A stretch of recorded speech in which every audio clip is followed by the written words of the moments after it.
Olá, olá, bom dia, boa tarde, boa noite. Depende de onde você está nos vendo. Inclusive, você agora vai colocar aí, né, o número do seu like à frente da sua mensagem, cidade, estado ou país que você nos vê, para a gente ter uma métrica de onde nós alcançamos a nossa voz é alcançada aí. Começa mais um show do Mário Robert, política, entretenimento e muitos temas do seu interesse aqui no programa, sempre com uma bancada toda especial. Hoje nós vamos receber o querido jornalista Diogo Forjaz e também o meu amigo doutor Caivano, tá bom? Vamos falar aqui também, inclusive, sobre o PL da anistia, que foi adiado, e muitas outras polêmicas que acontecem nesse Brasil varonil. Pessoal, peço para vocês, deixa o like, compartilha ao máximo para a gente chegar a muitas telas. As pessoas precisam da verdade, tá bom? As pessoas precisam da verdade e o nosso papel neste momento é nos unirmos pelo Brasil, tá bom? Espalhar essa verdade é um papel de todos nós. O show do Mário Robert começa agora. Se eu Gugar dinheiro na cueca, vai aparecer coisa, né? Se eu Gugar, né? Me chama de corrupto, porra! Redes são pretas roubando celular. Hoje eu tô saudando a mandioca.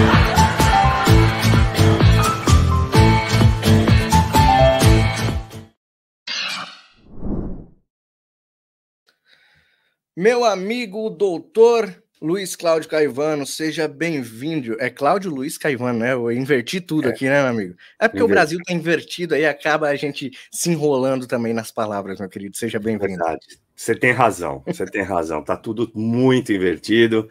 A gente está vivendo um momento único e eu jamais deixaria de estar aqui contigo, um amigo de fé, um irmão, camarada.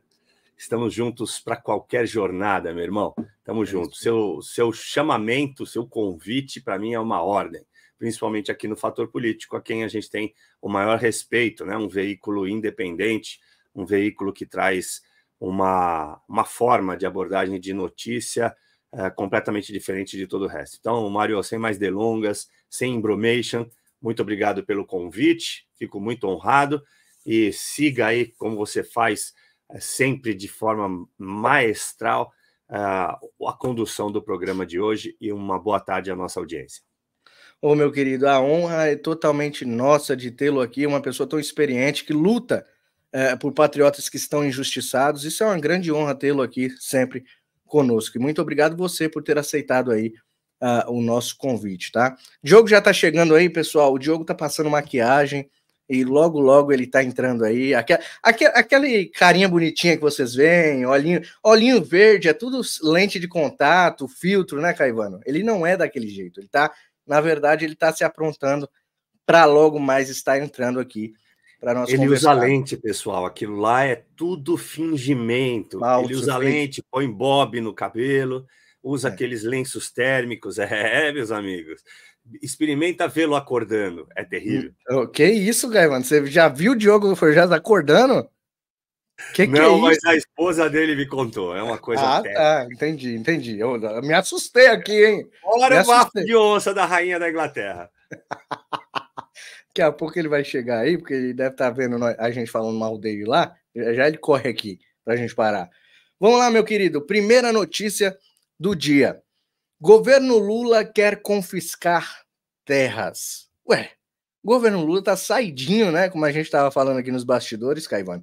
Ele tá saidinho. A proposta de confisco de terras devastadas por queimadas está ganhando força dentro do governo federal. A medida, segundo eles, visa combater a devastação ambiental e promover a recuperação de áreas afetadas por incêndios florestais em todo o Brasil. Caivano, a pergunta que fica é: será que estão botando fogo literalmente no Brasil para depois confiscar as terras? Eu não espero menos do PT. Também não. Essa é a pergunta de $1 milhão, né? O que algumas imagens que já vieram a público mostram, sim, que a maior parte dos incêndios são criminosas, né? Tem aquele vídeo que viralizou de um motoboy colocando fogo numa área aqui em São Paulo. Tem recentemente outros vídeos de caminhões, né, passando e colocando vários focos de incêndio. Então, isso pode nos levar a crer que realmente tem uma intenção por trás disso. Agora, vamos falar efetivamente de confisco, né, Mário? O confisco ele é vedado no ordenamento jurídico brasileiro, ou seja, ele é proibido, né? Está na Constituição Federal, artigo 150. Nenhum imposto poderá ultrapassar a propriedade daquela pessoa, a ponto de confiscar os seus bens, confiscar a sua propriedade, né? Não existe isso. Essa expropriação ela é muito bem definida no nosso ordenamento jurídico e é proibida. Então, me parece aí que o governo esquerdista que está à frente aqui do Brasil, associado, sim, ao judiciário, ao poder judiciário, o que, na visão de Montesquieu, eu nunca vou deixar de frisar isso, para deixar muito claro na mente das pessoas, a gente precisa começar a aprender e nos ater a conceitos. O conceito de ditadura é a união entre o poder judiciário e o poder executivo. Lembre-se que o judiciário julga, o executivo executa. Nós estamos tendo um problema porque eles querem fazer tudo no lugar do poder legislativo, ou seja, eles estão afugentando o Congresso. E esse afugentar, esse ato de afugentar, passa justamente sobre acabar com a vida, com a tranquilidade do ser humano, do indivíduo, causando até mesmo o confisco, como a gente está vendo. Isso é próprio do comunismo, isso é próprio do socialismo. Isso aconteceu na União Soviética em 1930, que promoveu, para quem não sabe, o chamado Holodomor. O que é o Holodomor? É a morte pela fome. É isso que significa em ucraniano, a morte pela fome. Então, agora aqui eles não vão fazer a morte pela fome, mas estão fazendo a morte pelo fogo. Ou seja, lá, em virtude de existir a necessidade de um chamamento de comida, eles confiscaram as fazendas dos ucranianos. Aqui eles vão conquistar as terras das pessoas que sofreram já com o incêndio delas, né? Com o fogo nelas. Isso, para mim, tem método, faz parte de um script que eles já têm aí anotado há muito tempo, é um golpe e cai nele só quem for muito descuidado, Mário. Agora você comentou que o confisco no Brasil ele é inconstitucional, não é isso? O confisco aqui no Brasil é inconstitucional. Mas eu não me lembro da última vez, acho que foi no governo Bolsonaro, que ainda o presidente da República, enfim, cumpriam a Constituição, né? Nesse governo Lula, parece que a Constituição é um mero livro que fica ali só para mostrar quem chega, né? Fala assim, ó, eu tenho a Constituição aqui. Mas é apenas um livro, né? Igual os livros que usamos aqui, eu uso, né, no meu cenário aqui, fica de cenário, né, o Caivano? A Constituição parece que não serve mais para nada, principalmente com um só homem aqui no Brasil que passa por cima de toda ela. Sem dúvida. O grande problema, Mário, é que vamos chamar assim, né? Essa instituição hoje ela se transformou. Ela existe no ordenamento jurídico brasileiro, inclusive dentro da própria Constituição, no artigo 102, para proteger a Constituição, para impedir que leis infraconstitucionais, que atos infraconstitucionais sejam justamente inconstitucionais, ou seja, se oponham à Constituição. Ocorre que eles deixaram de fazer isso para passar a fazer uma interpretação da Constituição. E olha, eu digo sempre, invadindo a seara do STJ, porque é o STJ que deve julgar se uma lei federal é inconstitucional ou não. O STF ele só entra nisso quando é provocado. Está lá no 102, através de ADIs e ADCs. Eu vou ler o caput aqui, eu estou abrindo. Eu vou ler o caput do artigo 102 para vocês. Ó. Compete ao Supremo Tribunal Federal, principalmente, a guarda da Constituição. Cabendo-lhe o quê? Inciso 1º, processar e julgar originariamente ação direta de inconstitucionalidade de lei ou ato normativo federal ou estadual e a ação declaratória de constitucionalidade de lei ou ato normativo federal. O que isso significa? Que o STF precisa ser provocado. Ocorre que hoje, ao ser provocado, porque existem vários partidos, né? Inclusive isso está lá no 103, ó, podem propor ação direta de inconstitucionalidade e a ação declaratória de constitucionalidade. Vários incisos aqui, eu vou chamar atenção para os nossos ouvintes hoje, para a nossa audiência, o inciso 8º, partido político com representação no Congresso Nacional. Pois bem, você pega o Rede Sustentabilidade, aquele sim, do Randolph, que fazia inúmeras ações, que não faz outra coisa, ele paga, o Rede Sustentabilidade paga 7 escritórios de advocacia para ficar movendo essas ações, a ação direta de constitucionalidade e a declaratória de constitucionalidade. Para quê? Justamente para movimentar o STF e ele se tornar esse intérprete da Constituição. Mas tudo isso está errado, completamente errado. O STF hoje é o causador da insegurança jurídica brasileira. Isso, de alguma maneira, precisa acabar, Mário, e muito rápido. Exatamente, Caivano. E algumas pessoas estão com dúvida, né? Porque está circulando alguns vídeos por aí de brigadistas colocando fogo, né, nas matas.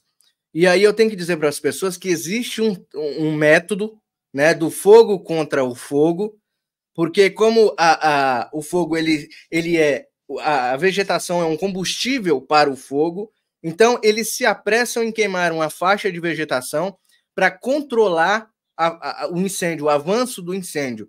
Então, os vídeos que podem estar circulando por aí, tomem muito cuidado com fake news, tá, pessoal? Tomem muito cuidado. Inclusive, tem petistas estúpidos que estão falando que quem está colocando fogo no Brasil é Bolsonaro.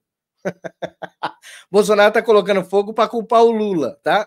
Jumento para você explicar para uma pessoa dessa, você tem que estar com muito saco e muita paciência. Eu não tenho nenhuma, né? Eu já mando logo, né, tomar um suco de caju e é isso aí. Mas fato é que esses vídeos que estão circulando, vocês tomem cuidado ao ficar replicando e falando que são incêndios criminosos, tá? Saiu uma matéria, Caivano, eu não sei se você viu, sobre os incêndios ainda, que é essa matéria que eu vou pedir licença para a nossa produção, vou jogar na tela aqui. Olha essa matéria aí. Aves incendiárias poderiam estar causando queimadas no Brasil. É uma pergunta, né? Aves incendiárias poderiam estar causando queimadas no Brasil? É da revista Ana Maria, que vocês sabem de onde que é, né? Essa revista aí, a quem é vinculada. Então, esse tipo de matéria que saiu essa semana não é algo assim, coincidência, é algo jogado ao vento. Não. Esse tipo de matéria que saiu aqui é proposital, é para deixar a população em dúvida, mas nunca colocar a responsabilidade nos verdadeiros responsáveis, aqueles que são omissos. Eu não estou dizendo aqui, e nunca vou dizer, que o governo Lula está colocando fogo nas matas, mas ele está sendo omisso. E aí você não vê os atores da Globo, você não vê a turminha aí das redes sociais fazendo pombinha da paz, você não vê a mulher protegendo as girafas da Amazônia, você não vê mais as pessoas defendendo os leões da Amazônia, né, Caivano? Você não vê mais, eles sumiram completamente. Oh, aí, olha só, aí deu certo, hein, Caivano? Deu certo, tá bonitão. Tá bonitão. Se ele bebesse, eu ia dizer que ele tá com cara de ressaca. Não. Mas como hoje é domingo, acho que comeu aquela macarronada, uma família tipicamente italiana, exatamente, a almôndega deu aquela descida, pesou aqui no esôfago, ele respirava mal, precisou daquela deitada para fazer uma siesta e parecia um fenemê na ladeira, né? Soltando todo o escapamento ali para tentar ganhar um pouco mais de força, né, Diogo? Não, mas ele passou segurando a descida no freio de mão, né? Quase isso. Não, eu tô cansado mesmo. Antes fosse a cesta do almoço, viu? Não é não. Antes fosse. Boa tarde, queridos. Que bom encontrá-los aqui mais uma vez. Boa tarde, Diogão. Entregamos o seu segredo aqui, da sua beleza, para o público. Agora todos. Agora todos. A maquiagem, né? A sobrancelha e tal. Tudo mais que você faz aí. A gente entregou tudo aqui. A lente de contato. A lente de contato. A lente de contato verde, né? A gente falou tudo aqui, cara. Desculpa aí. Troquei, tô usando uma lilás agora, você viu? Ó, que bonitão, hein? Caramba. Tá na moda, é. Aí sim, hein? Se tiver algum daltônico na audiência, é brincadeira, hein? Pelo amor de Deus. Brincadeira, gente.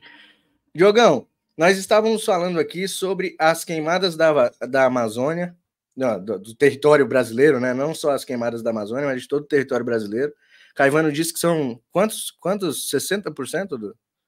A matéria da Oeste traz como 60% hoje do território nacional ou está pegando fogo ou está com risco iminente de tê-lo, né? É muita coisa, né? Por causa da seca, fatores climáticos, enfim. Fato é que Lula foi avisado antes, né? Assim como do Latrell, lá do Ministério dos Direitos Humanos, o Lula já sabia que ia acontecer isso, assim como as grandes chuvas do Rio Grande do Sul, Lula já sabia que poderia acontecer e nada foi feito, ele foi omisso. Mas a questão aqui é que tem uma matéria que saiu que ele quer confiscar, né? Ele quer confiscar as terras que estão devastadas, afetadas por incêndios florestais. E aí a gente ligou uma coisa com a outra. Será que tem alguma coisa a ver ou a gente está viajando, Diogo? São tantos os aspectos desse ponto que é difícil escolher um, né? Vamos pegar o estrutural, porque o resto tenho certeza que vocês já falaram aí, sem dúvida. Vamos pegar o bom e velho precedente. Eu gosto de falar dos precedentes. Está abrindo precedente para tomar propriedade privada por uma razão que o governo entende legítima. Quer dizer, sabe aquela história do imposto do pecado lá na reforma de Estado disfarçada de tributária? Em que se o governo entender que salsicha faz mal, fica mais caro? Se o governo entender que, de repente, sei lá, que o carro está poluindo demais, vai ficar mais caro o carro. É mais ou menos a mesma coisa. O governo entende que as queimadas são responsabilidade dos proprietários dessas terras. Então agora o governo entende que ele vai fazer uma gestão melhor do que a sua. Que coisa! Tem um pequeno problema nessa história. Essas queimadas todas aí, já se sabe, são de fonte criminosa. Esse é o problema. A gente teve indivíduos presos em São Paulo, indivíduos que foram filmados ateando fogo na região central do país, pelo menos no estado de Goiás, tem 2 casos, salvo engano, com câmeras que demonstram o sujeito tacando fogo em parque, em estrada, etc., autuados em flagrante por civis ou por câmeras. Ou seja, se você permitir que o Estado tome as suas terras por incêndios, tudo que o Estado precisará fazer para tomar a sua terra é botar fogo nela. Olha que difícil que ficou. É a relativização do direito de propriedade, enfim. Então essa parte ela é bem perigosa, inclusive porque ela abre o precedente para outros critérios desse tipo, para outros tipos de propriedade, inclusive do dinheiro, que eu sei que deve estar na pauta de hoje aí também. É outro critério, é outra propriedade, mas o caminho é mais ou menos o mesmo. E sempre começa com aquela coisa tácita. Todas as atrocidades acontecem por motivos nobres, né? E é mais ou menos esse o caso aí desse papo de terra. Tem os interesses internacionais do principal parceiro do PT, que é a China, o Partido Comunista Chinês, né? O Partido Comunista Chinês sequestra a capacidade produtiva dos países, a capacidade industrial e tudo mais, né? Enfraquece os mercados internos e torna eles economicamente dependentes para existirem. E tem uma coisa que não dá para levar embora. É a produção de comida. Seja ela vegetal ou animal. O cara não pode botar num navio e levar para a China e sequestrar a capacidade produtiva de alimentos. Mas ele pode se tornar o dono dela por aqui. Olha que coisa bacana. É um bom caminho. Então tem várias coisas que entram nesse percurso. O mercado de alimentos é o mais sólido do país, é o mais importante no nosso mercado interno, já tão enfraquecido, e talvez seja um dos principais focos para oligarquias. Tudo isso passa por esse abuso, que na verdade é uma violação direta da Constituição, né? Está relativizando o direito à propriedade que a própria Constituição garante no artigo 5º. Então, enfim, tá tudo muito errado aí. Excelente, como sempre, Diogo. Nós vamos seguindo aqui, porque é a mesma. Você acabou de falar aí, né, sobre confiscar o dinheiro do povo, né? Mas tá muito saidinho, a gente tava falando, eu e o Caivano aqui, tá muito saidinho esse Lula, né? Ele tá muito rápido, ele tá correndo contra o tempo, parece que ele tá com a pressa de alguma coisa, né? Porque parece-me que ele já sabe que ele vai sair em pouco tempo aí do governo e ele está querendo correr contra o tempo para ferrar o povo mais rápido. A Câmara concluiu a aprovação do projeto que prevê a reoneração gradual da folha de pagamento de 17 setores da economia. Entre outros pontos, a proposta também autoriza o governo a recolher recursos esquecidos em contas bancárias que não foram reclamados pelos titulares. Meu querido Caivano, queria saber de você sobre mais esse confisco aí que pode acontecer. Você falou que é inconstitucional Ele quer confiscar não só uma das propriedades do povo, mas duas. E aí? Pois é, não só é inconstitucional, como você percebe que o executivo está legislando, né? E está legislando de que maneira? Está legislando com o apoio do judiciário. Então é aquilo que eu disse momentos atrás e trouxe o conceito novamente de Montesquieu. A junção desses dois poderes subjuga o terceiro poder, que deveria dar equilíbrio, né? Eles deveriam ser harmônicos e independentes entre si. Eles não são mais há muito tempo, porque esse governo que aí está careceu de legitimidade. Não, a legitimidade quem dá é o povo, é aquele que, em tese, né, no Democratus, na democracia, detém o poder. Então, o povo não deu legitimidade a esse ser que está aí à frente da cadeira mais alta do executivo, né? Que dizem ter sido eleito. Para mim, foi elegido. É o que é uma coisa completamente diferente de ser eleito. Quando ele sai às ruas, ele não consegue levar as pessoas. Isso demonstra o que a gente está dizendo aqui, o que eu estou afirmando. Não estou tentando construir um silogismo, mas você pode até entender dessa maneira.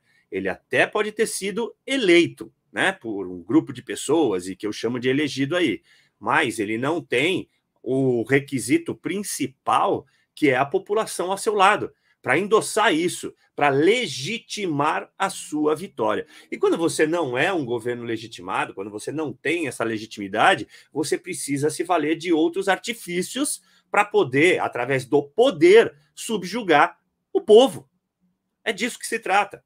Então, sem o legislativo, sem precisar do legislativo, a quem o próprio mandatário aí da República já acusou de ser aquele poder que retarda tudo, que dificulta tudo, né, que não está nem aí para a hora do Brasil, então ele está tomando as alternativas que ele tem, que é recorrer ao judiciário. Vide, para quem está achando que eu sou um falacioso, né, não vou nem falar mentiroso, porque não tem como, mas um falacioso, vamos voltar aí, bem recente, um exemplo muito recente, um exemplo prático da questão da desoneração da folha de pagamento. Isso foi proposto por esse governo, ele propôs uma medida provisória, ele perdeu a medida provisória, o legislativo manteve-se contra o Planalto nesse sentido, e aí, como uma criança mimada, como aquela criancinha criada no carpete, que empinava a pipa na frente do ventilador, e que a avó enaltecia suas qualidades, aquelas até que ele não possuía, pois é, ele pegou a bola e falou, agora ninguém mais brinca, porque a bola é minha. Levou lá para a titia, para o titio, para o vovô, e falou, ó, vocês precisam me ajudar, porque ele tá me xingando de bobo, de feio. Então tá, não vai mais xingar de gordo, de feio, de bobo, nada disso. Você já tem razão, e a razão é dada por aqui. Vai ter reoneração da folha de pagamento, ela é até 2027, e se não fizerem, não sei, talvez a gente possa até prender todo mundo. É assim que está funcionando aqui no Brasil. Parece um conto de fadas muito tétrico de outras terras, mas está acontecendo aqui no Brasil. Complicado, né? Como a gente sabe que nesse desgoverno tudo é sem querer, querendo, né, Diogo? Tudo é sem querer querendo, tudo tem método, que método é esse do Lula? Lula quer beneficiar os pobres aí fazendo isso ou quer lascar de vez, ou quer multiplicar os pobres do Brasil? Qual que é o método dessa vez? A gente quer saber, você que é um grande analista, você pode trazer, porque assim, eu não quero falar mal do governo Lula, tá? Eu queria chegar aqui, abrir um jornal e falar assim, caramba, o Lula tá fazendo tudo aquilo que a gente disse que ele ia fazer o contrário, ele está ajudando o Brasil a se erguer. Mas não é o que parece, ele não ajuda os métodos dele. Diogo. Nossa, eu tô tão surpreso, Mário. Nossa, mas eu tô tão surpreso. Quem me acompanha e tá surpreso, levanta o pé na audiência. Nem a mão mais, levanta o pé que é pra ficar mais fácil. Olha, tava na cara que isso ia acontecer, né? Tava na cara que eu falei que ia acontecer exatamente isso que tá acontecendo agora. Veja, tomar o poder é diferente de ganhar as eleições, Mário Robert. Quais são os elementos basilares do poder? Poder político, poder econômico, poder institucional, né? O poder da justiça, etc., o império da lei, e o poder da comunicação. Por fim, quando você tem todos eles, já não tem mais poder nenhum para você tomar, é só propriedade. Então vamos lá, o poder político está simbolizado no Congresso, Câmara e Senado. são os representantes do povo e da federação. A eles cabe legislar, a eles cabe estabelecer os parâmetros da lei, a eles cabe traduzir as necessidades da sociedade. Mas se não são mais eles que fazem isso, quem tem o poder é aquele que exerce. Pois bem, o legislativo determinou que era melhor para a sociedade que empregar fosse mais barato. Onerar, tornar mais caro, desonerar, tornar mais barato. Vamos simplificar o linguajar aqui. Desoneração da folha de pagamento significa tornar a folha de pagamento mais barata. É desamarrar a folha de pagamento do processo produtivo do sujeito. Ele passa a pagar de acordo com o faturamento, não quantos empregados tem. Com isso, é isso que a desoneração faz. Com isso, quando o faturamento não está tão bom, ele não paga tanto imposto sobre os empregados, então talvez não precise demiti-los. É para isso que serve a desoneração, para empregar mais. O Congresso entendeu que era bom poder empregar mais. O Congresso entendeu que, como os funcionários, os empregados, são parte do processo produtivo, se ficar mais caro o empregado, vai ficar mais caro o produto. Isso tem nome: inflação. Então, o Congresso, atendendo aos anseios da sociedade e dos empresários que ajudam a financiar campanhas, eles entenderam que era melhor manter a desoneração da folha de pagamento e usar o seu poder legislativo. Todo poder emana do povo através de seus representantes eleitos. Ah, o artigo 2º. Muito bem. Aí o STF, que não tem este poder, o exerceu. Ele tomou o poder, não é dele. Ele não precisou ganhar as eleições. Então, concentrou poder político. Voltou a onerar os trabalhadores em uma canetada de um ministro. Eles atropelaram todos os 200 milhões de votos que estão representados na Câmara e no Senado. Eles atropelaram o artigo 1º, né, o artigo 1º da Constituição, todo o poder emana do povo através de seus representantes eleitos, e o artigo 2º, que rege lá a harmonia, o equilíbrio e a harmonia entre os poderes. Acabou o equilíbrio, um se sobrepõe em relação ao outro. Mas isso é o resultado de um processo mais amplo, de um legislativo que foi conivente, preocupado demais com suas emendas, como o regime inclusive queria que eles estivessem. Assim o povo fica com raiva desses deputados que só votam quando vem bilhões de emendas no dia da votação. É de propósito. Foram gastando a imagem. Afinal, se não houver o povo, o verdadeiro dono do poder que eles representam, para defender a representatividade, e aí como fica? Aí o Congresso vai lá de joelhos pedir por favorzinho para o Supremo Tribunal Federal, por favorzinho, deixa o meu poder valer até o final do ano. E agora essa reoneração é uma nova negociação, mas uma forma de, vamos diluir então, ao invés de você tomar o meu poder de uma vez, vamos abrir o ralo, deixar ele vazar devagarinho, vamos colocar isso de forma gradual. A razão pela qual fizeram isso é bem simples. A Constituição exige que as contas do Executivo fechem. O problema é que esse Executivo gasta demais. Não para de crescer os gastos. E as contas não fechariam. Quem deveria responder por essas contas que não fecham? O Executivo, o Lula. Afinal, foi ele quem decidiu gastar com uma desoneração que já existia. E aí o Supremo, usando o poder que não tem, prejudicando a sociedade, para assumir os poderes do Legislativo e para evitar que o Executivo estourasse as contas, depois de tudo que gastou, jogou a conta do Executivo nas costas do Legislativo e do povo. Já que o Lula não vai conseguir cumprir com as contas, eu vou culpar a decisão de vocês, que eu não posso me meter, e vou deixar mais caro o emprego de todo mundo. É isso que acontece na desoneração, na prática. Então, respondendo todas as perguntas que você me fez, em relação à sociedade, é muito ruim acabar com a desoneração da folha de pagamento. Surgiu durante a pandemia, em um país que tem impostos muito altos, e no meu entendimento isso deveria ser permanente. Talvez devesse ser para todos os setores, não só para 17, para começar a conversa. Segundo ponto, isso em relação à medida específica. Com relação a tomar o poder, é o que eles estão fazendo.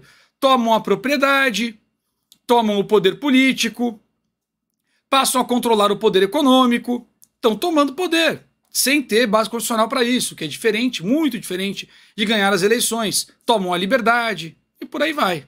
Então o que a gente viu aí, mais uma medida de tomada de poder, e foi o resultado de um legislativo que achou que poderia negociar com alguém que lhe apontava um canhão. Agora tem que lidar com o canhão e com o fato de ter negociado. Para nossa sorte, a esta altura do campeonato, as pessoas que entendem o que está acontecendo no país não estão, neste momento, tão preocupadas em avaliar a má conduta do nosso legislativo. mas na necessidade de existir um. E é esse o caso. Excelente, Diogo. Eu vou trazer uma notícia aqui sobre um novo atentado que o Trump sofreu agora há pouco nos Estados Unidos, mas antes eu preciso dar um recadinho para vocês aí de casa. O Fator Político BR precisa da sua ajuda, tá? É jornalismo independente, todos os dias o Fator Político faz um trabalho primoroso. E se você puder ajudar com qualquer valor, tá aí o Pix na sua tela, fatorpoliticobr@gmail.com, ou o QR Code também que está na sua tela. Você pode apontar a câmera do seu celular e fazer uma doação Pix de qualquer quantia. Agora, se você quiser ajudar com um cafezinho todos os meses, você pode se tornar membro aqui do canal de Fator Político BR através do Se Torne Membro, tá? Tem um botãozinho aí embaixo, você vai clicar para se tornar membro do canal e apenas R$ 4,99 por mês você pode ajudar o canal a se manter, tá? É um cafezinho por mês. Agora, se você puder fazer uma doação de um cafezinho agora mesmo, fatorpoliticobr@gmail.com. Deixa eu ler os superchats antes de a gente ir para a notícia do Trump, pessoal. Olha só. A Cláudia Emília falou assim, boa tarde. Será que teremos alguma chance de sairmos deste pesadelo, já que o sistema a cada dia se fortalece através do judiciário e não só do Supremo? Eu vou passar a bola para o Caivano rapidamente responder este superchat, Caivano. Há esperança? Olha, se não houvesse esperança, não adiantaria continuarmos lutando, né? Eu costumo dizer todos os dias, e a Cláudia Emília é uma que acompanha meu canal, que só alcança o propósito quem resiste ao processo. Nós estamos dentro desse processo. É como quando você põe... Imaginemos que nós fôssemos uma roupa, e essa roupa é colocada numa máquina de lavar. Nos primeiros momentos, quando a água está entrando e você acaba submerso, você pode até pensar que vai morrer. Aí, logo na sequência, vem o turbilhonamento, né? Aquele chacoalhar, e aquilo pode, a priori, te parecer insustentável, insuportável, mas está fazendo com que você respire um pouco. Você é jogado para cima, é jogado para baixo, e aí depois existe a calmaria, e aquela água se esvai, mas você ainda está cheio de detergente, porque o ciclo vai se repetir para te enxaguar. A gente não chegou sequer ainda a essa calmaria, né? A água se esvaindo de dentro do tanque. A gente precisa entender que há muito ainda para lutar antes que a gente vença de fato.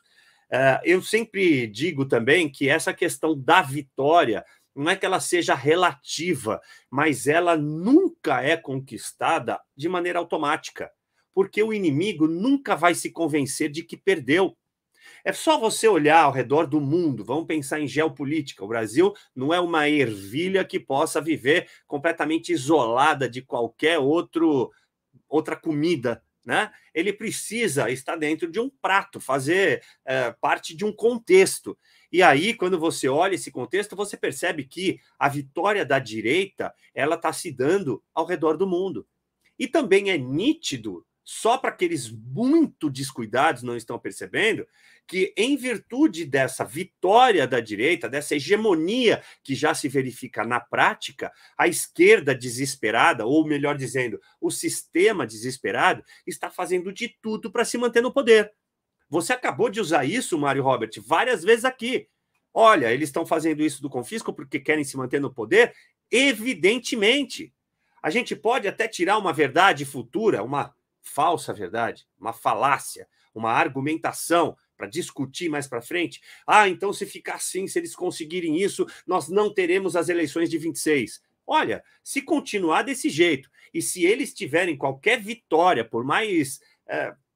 por menor que ela seja, por mais parca que ela seja, talvez eles possam sim fazer algo para impedir que exista a eleição de 2026. Mas eu não acredito, porque para você continuar mantendo essa aparência de democracia para o mundo, você precisa ter eleição. E eis o nosso erro, a gente acreditar que a democracia é feita de eleição.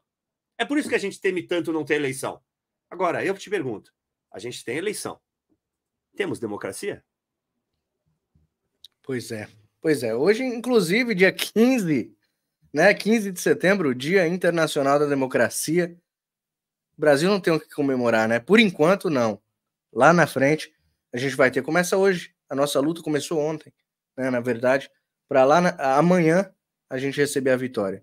Diogo, quer acrescentar alguma coisa no que diz o Caivano, rapidamente? O Caivano sabe como eu penso sobre isso. Eu tô falando nessa linha há bastante tempo. Não tem nem muito que acrescentar. A verdade mora no contexto. Quem fica preso no fato pontual não consegue enxergar direito o que está acontecendo. A gente tinha algumas agendas que tinham prazo de validade.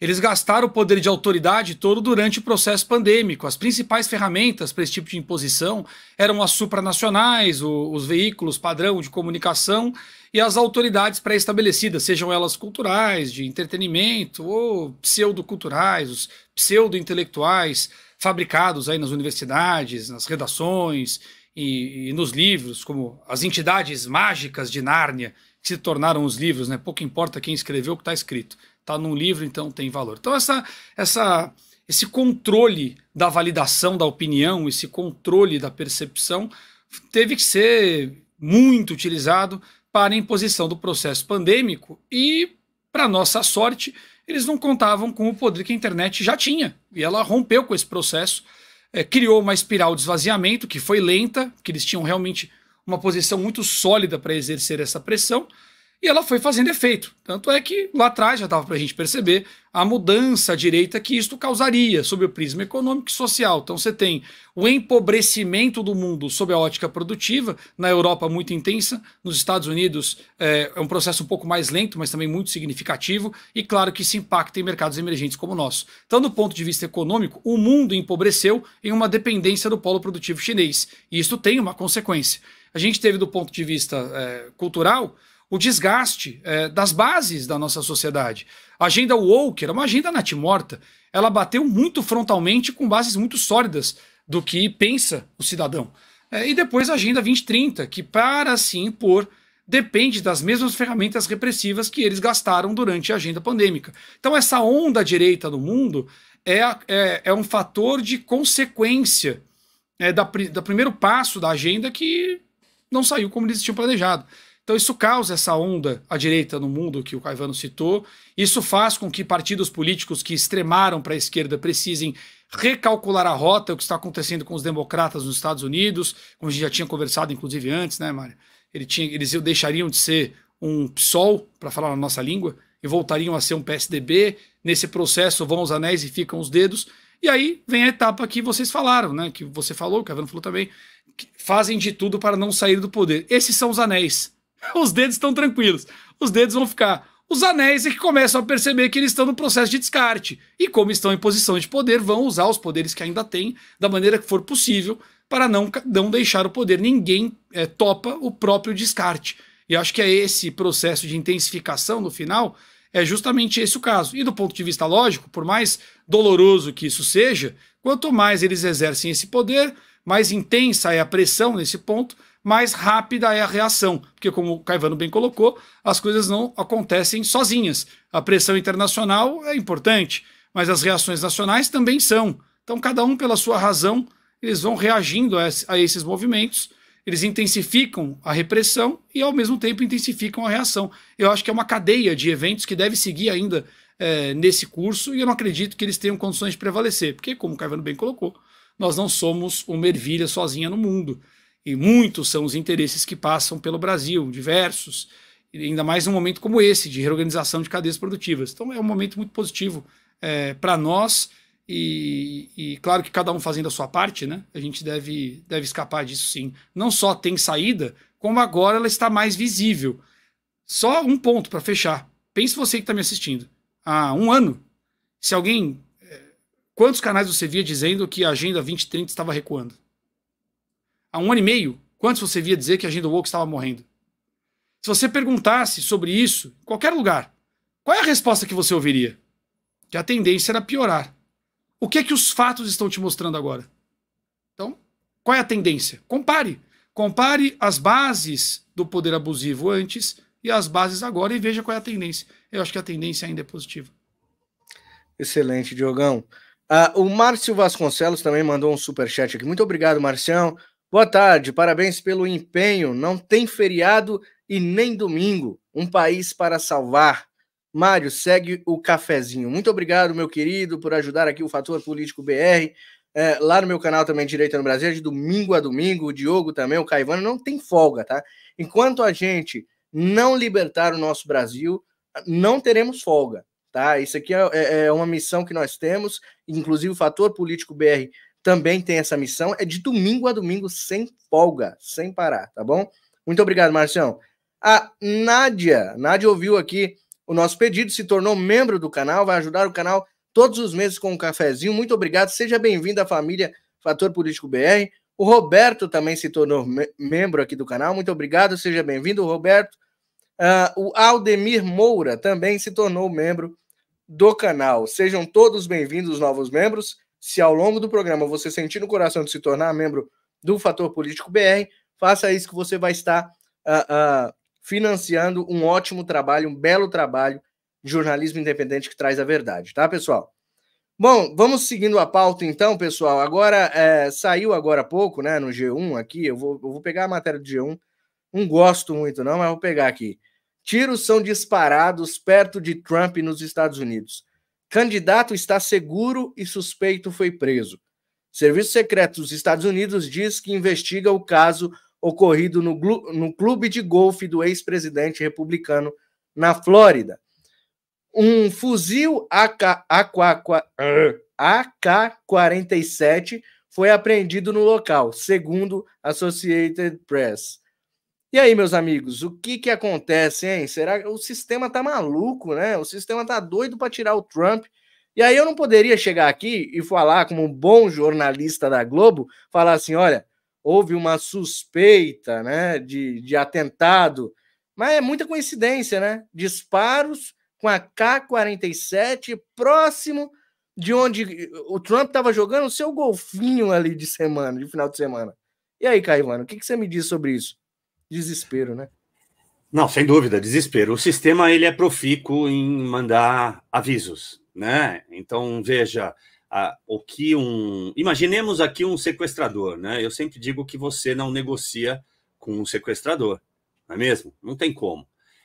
O risco disso é o refém ser morto e a negociação acabar.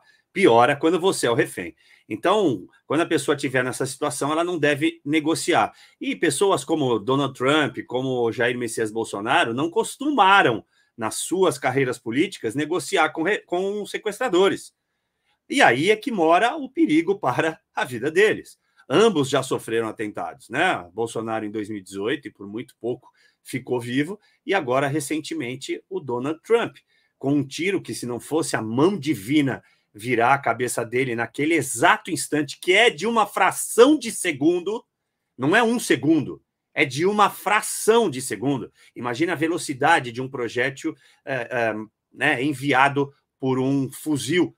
Né? Não sei se aquele primeiro era um fuzil AK-47, mas nesse daí, um fuzil conhecido. Imagine a velocidade com que esse projétil traça o seu rumo ao alvo, que era, naquele caso, o Donald Trump.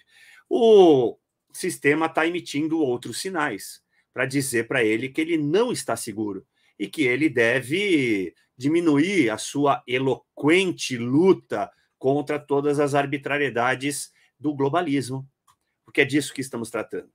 É só você ver o que acontece aqui no Brasil, o que aconteceu com Joe Biden nos Estados Unidos, para você entender que há um mecanismo muito forte por trás. Alguém que... Olha, vamos partir para um arquétipo, né? Uma imagem. O nosso cérebro, ele não faz associações numéricas, ele não faz associações binárias, ele faz associações por imagem. Então, vamos lá, vamos recorrer ao arquétipo de Jung, vamos recorrer a uma imagem. Imagine essa imagem de uma pessoa movimentando os seus bonequinhos com aquelas cordinhas. Quem é que movimenta? É o dono do sistema? Todas as pessoas, ou a grande maioria das pessoas que já imaginaram o mundo do jeito que ele é, entendem que tem uma mão silenciosa que movimenta. E eu não estou falando do capitalismo, para as pessoas não confundirem. Eu Eu estou falando da mão que movimenta o planeta, que decide quando vai ter uma guerra, que decide quando a guerra vai acabar, que decide quando uma catástrofe deve ser enfrentada e quando uma catástrofe deve ser prolongada. Essas mãos, ou melhor, são contra essas mãos, ou essa mão que o Donald Trump e que o Jair Bolsonaro estão enfrentando. Você pode pôr outros agentes aí, num menor grau, o Milei, você pode pôr aí a Meloni, você pode pôr aí o Bukele de El Salvador, mas o que todos eles têm em comum é a insegurança de serem apenas pessoas. Eles não são imortais. A luta, a maior luta, tem que vir da base, tem que vir do povo.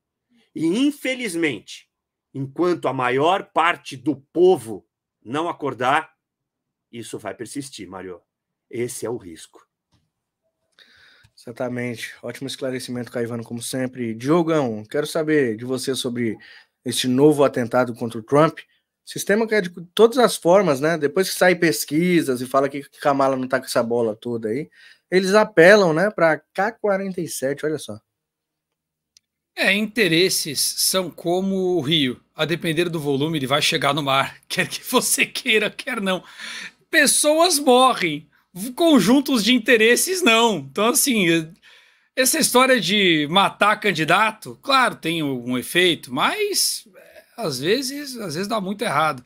Olha, a primeira coisa a se interpretar aí é o mesmo que o primeiro atentado mostrou. Para aqueles que têm aquela preocupação de, nossa, será que nós teremos em 2024 nos Estados Unidos a mesma fraude eleitoral acusada pelos republicanos em 2020? Bom, coloque-se no lugar dos adversários. Se você tivesse plenas condições de vencer o Trump apenas contando os votos, você tentaria matá-lo uma vez? E 2 vezes? Então acho que isso quer dizer bastante coisa. Isso está atrelado, obviamente, à investigação no Congresso americano. Vem desde a pandemia e foi mudando de característica. A intervenção das redes sociais em cima da população, do discurso livre da internet, primeiro contra cientistas, depois contra o discurso político. Agora se avalia o impacto disso nas eleições por lá e agora se observa práticas similares, porém inclusive mais intensas em outros países como o Brasil, praticados por empresas americanas. No caso do Brasil, uma grande proximidade com o governo Biden. O Financial Times tinha sinalizado como o governo Biden tinha garantido a democracia no Brasil. Então esse é o tipo de coisas pelas quais eles estão respondendo, que torna o espaço para o uso do aparelho institucional mais reduzido.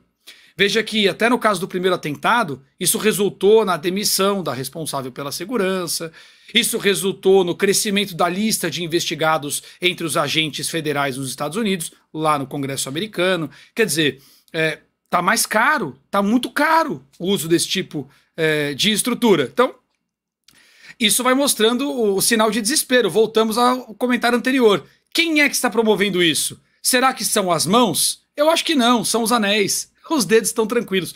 Vão os anéis, ficam-se os dedos. O anel que está indo não está muito contente, né?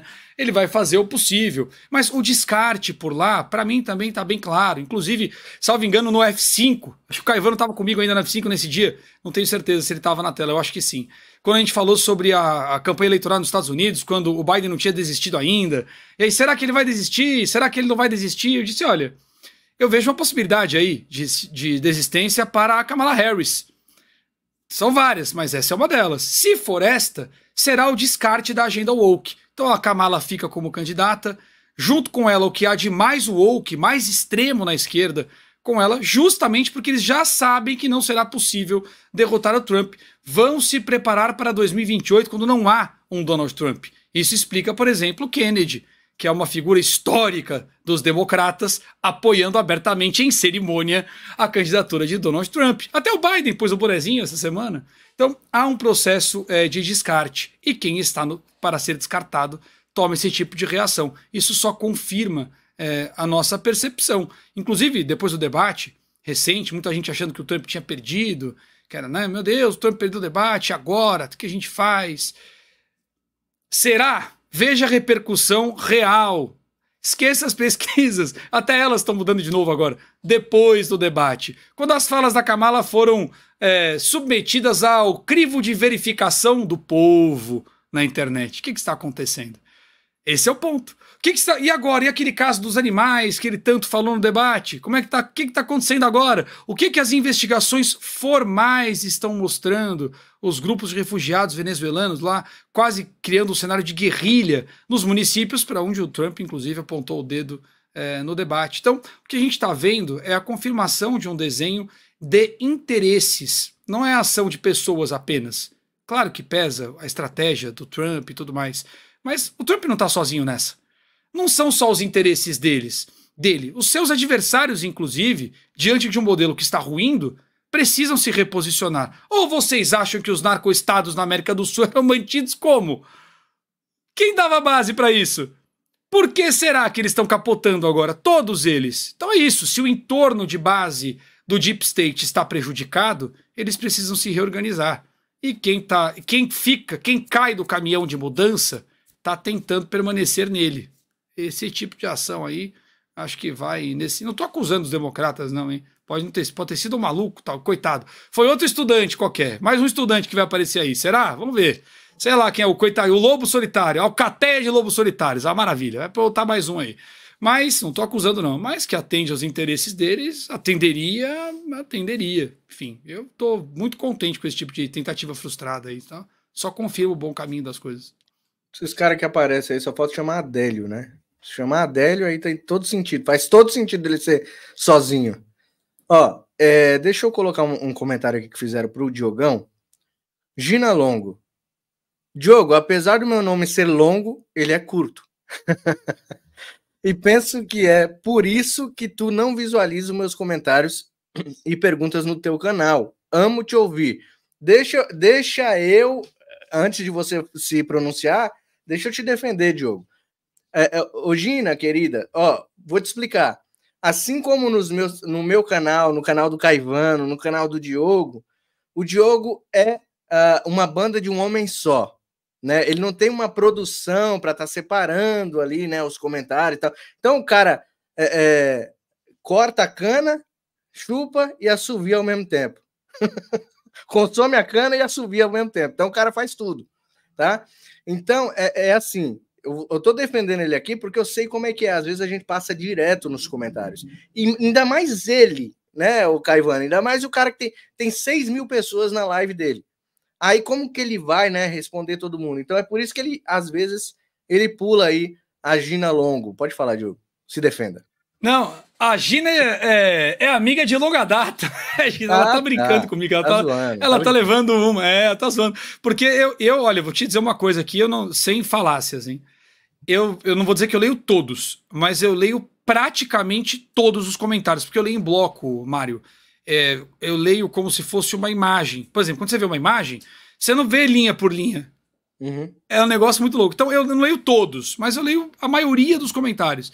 Agora, eu não consigo identificar o nome de todos. Então, até expliquei isso na live outro dia. O que acontece? Às vezes, os nomes que comentam mais, participam mais ou destacam mais, é como se fosse um índice, uma tabela de índice no cérebro. Fica ali, um índicezinho. Então chama mais atenção o nome daquele conjunto de nomes. Quando alguém chama a minha atenção, como a Gina fez agora, já aconteceu com ela outras vezes. Quando alguém chama a minha atenção, como a Gina fez agora, eu procuro mais o nome no chat. Aí ela entra no índice. Vai aparecendo mais vezes. E esses comentários que eu leio sem sem identificar, parar para identificar o nome, geralmente eu incluo no que eu estou falando no meio da transmissão. Então eu estou falando de um assunto, as pessoas estão comentando, as perguntas que são mais parecidas, ou comentários, 3, 4, 5, que falam mais ou menos a mesma coisa, ao invés de citar nominalmente, eu pego aquele tema que aquelas pessoas estão falando e incluo na resposta. E muita gente às vezes reclama, pô, você não está me vendo aqui? Não, eu tô, às vezes eu não vi o nome só. Enfim, mas obrigado pelo carinho, viu? Por cobrar atenção, né? Obrigado, viu, querida, pela sua contribuição. E a todos que estão contribuindo, principalmente no Pix Fator Político BR, @gmail.com. Tá chegando o Pix aqui, a gente tá vendo o carinho de vocês pelo canal. Muito obrigado, realmente você pode continuar ajudando, tá? Tá aí na sua tela, fatorpoliticobr@gmail.com, ou o QR Code, que também tá aí, você pode apontar o seu celular e fazer uma doação de um cafezinho hoje. Agora, se você puder fazer uma doação de cafezinho todo mês, é R$ 4,99 por mês, você se torna ainda membro, faz parte da família aqui do Fator Político BR, que faz um jornalismo primoroso todos os dias da semana, tá? De domingo a domingo, sem folga, porque os maus não tiram folga, então nós também não podemos tirar folga, tá bom? Então, a gente trabalha com carinho para vocês e a gente recebe esse carinho de vocês apoiando sempre os trabalhos aqui dos nossos jornalistas. Vamos, então, seguindo aqui, pessoal, porque o Glenn apareceu, né? Eu vou pedir para a nossa produção jogar o tweet, né, que nós recebemos aí de pessoas que estão lá nos Estados Unidos. Nós não podemos usar o Twitter. E chegou aqui para nós esse Twitter do Glenn Greenwald. A produção separou este... A produção deixou separado ou não? Maoi. Ah, mas só um momento. Eu vou jogar na tela, então. Maoi. Vou jogar na tela aqui, Ale. Peraí. Aqui é ao vivo, né? Quem sabe faz ao vivo. Ô, louco, bicho. 6. Peraí. Deixa eu ver aqui. Eu também não tô conseguindo colocar, não. Meu Jesus. Peraí. Deixa eu ver se eu consigo colocar. Production. Consegui. Peraí. Vou abrir aqui, Production. Pode deixar. Ó. Olha aí, pessoal. Glenn Greenwald, no último dia 13 de setembro, tweetou isso aí, ó. Jornalismo leva tempo para ser bem feito.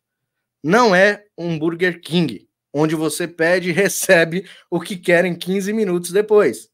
Publicamos mais artigos no primeiro mês na Folha do que para Vaza Jato ou para Snowden. E estamos trabalhando em mais. E chegou também a notícia de que amanhã, segundona, o Glenn já vai chegar com os 2 pés na porta. Será que podemos esperar coisa boa aí, Diogão? Ah, rapaz, você tem alguma dúvida disso aí? O pessoal é muito emocionado, gente. O homem tá fazendo a reportagem uma atrás da outra. Aí, de repente, o X começa a virar um incidente. Características claras de um incidente diplomático. E o pessoal quer que ele continue publicando. De que jeito? Veja, esse é o tipo de coisa que você não pode publicar para ninguém ver. Jamais uma matéria de jornal vai ter o mesmo impacto no ambiente quando sobre o mesmo assunto ou sobre um assunto similar você tem um impacto diplomático colossal que as pessoas precisam compreender. Então, cada coisa a seu momento. Aí o cara faz uma pausa estratégica, clara. Reverbera o impacto do X, aí ele solta mais uma matéria, na mesma linha. As pessoas vão entender, o Glenn está desenhando a violação de rito, claramente. Ele está desenhando a violação de rito, ele está desenhando a violação do princípio legal, e nas últimas matérias ele está dando a característica persecutória clara. Quer dizer, você começa a ver as redações humanizando as vítimas. É o processo reverso do que nos trouxe aqui. O que nos trouxe aqui? A desumanização das vítimas, a relativização dos ritos, a relativização do devido processo legal. Isso que nos trouxe até aqui. Foi o que amparou o avanço da toga. O que é que essas matérias estão fazendo? Exatamente o contrário. Qual é o ponto fundamental pelo qual o Congresso americano aciona as autoridades brasileiras? A violação da lei, a violação do rito, da nossa própria legislação, que é onde a matéria está batendo. Por onde está batendo agora? O que essa violação causa? É justamente o momento em que se muda a humanização das pessoas. Então, há um processo. É claro que não se publica tudo de uma vez. Ora as bolas.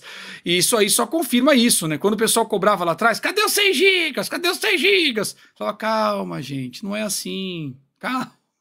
Cada coisa a seu tempo. Há uma ordem cronológica. E cada vez que o Glenn faz um movimento desses, ele precisa também dar o devido tempo para reverberar, quer dizer, não só as matérias que ele fez, mas os próprios impactos aí mais institucionais, no caso do X, porque os outros veículos também reverberam e você vai construindo um novo tom sobre a percepção da realidade. Então a gente está mudando a percepção institucional da realidade. As pessoas já sabem o que está acontecendo, tanto aqui quanto lá.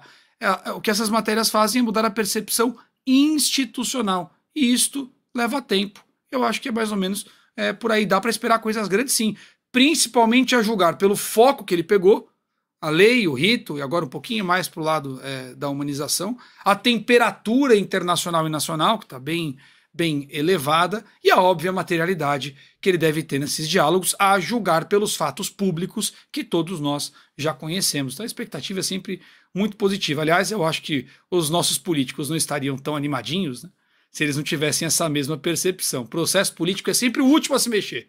Só sai do barco quando o outro barco está tranquilo. Está limpinho? Posso trocar de barco? Ah, então eu vou. É sempre assim. Então é o que está acontecendo agora aí. Acho que é por aí.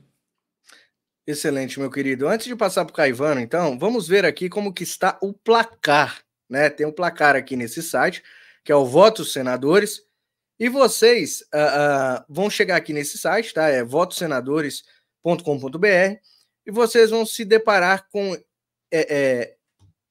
esta marca aqui, tá? Tem este painel aqui, onde tem os contras, que são 16 porcos imundos que comem o dinheiro do povo, e a gente sabe de que lados eles estão, e também tem aqui o placar com 29 indefinidos, tá bom? Indefinidos. Então, tem 36 a favor. Quando a gente começou essa campanha, tinha um pouco mais de 20, né? Acho que 25, não me lembro muito bem, quando foi montado esse site aqui.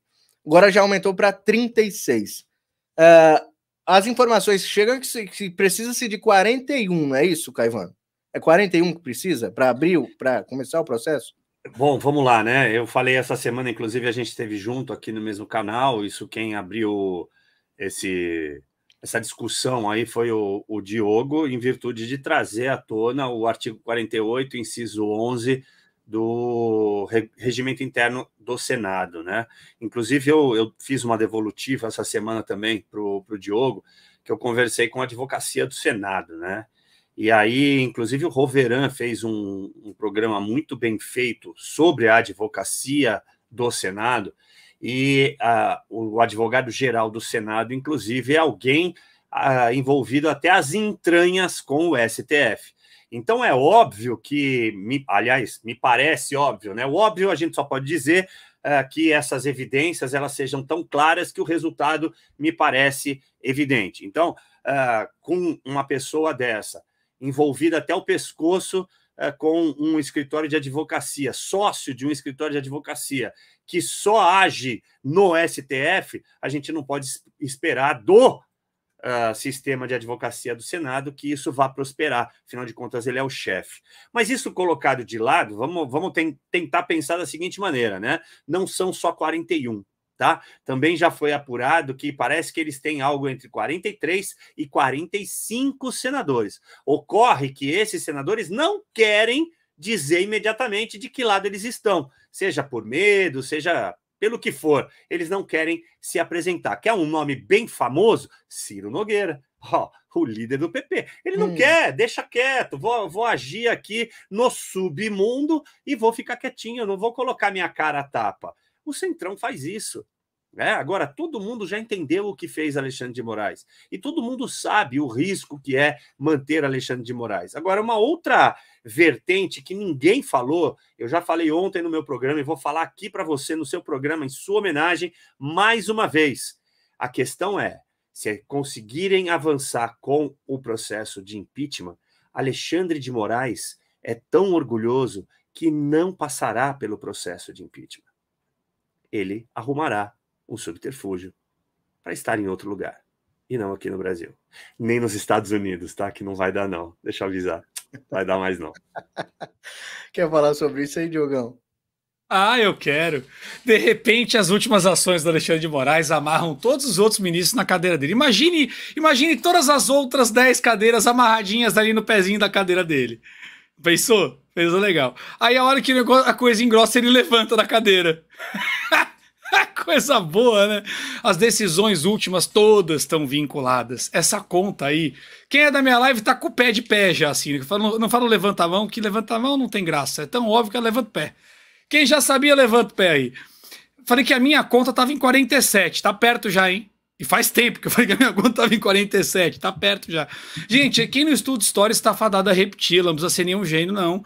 Vai lá ver o impeachment da Dilma. Pouco antes dele ser pautado, tinha uma quantidade pífia tinha menos do que os 130 que a gente já tem pro do Lula, por exemplo. Tinha menos do que isso, na época. que aconteceu quando foi pautado? O que acontece sempre.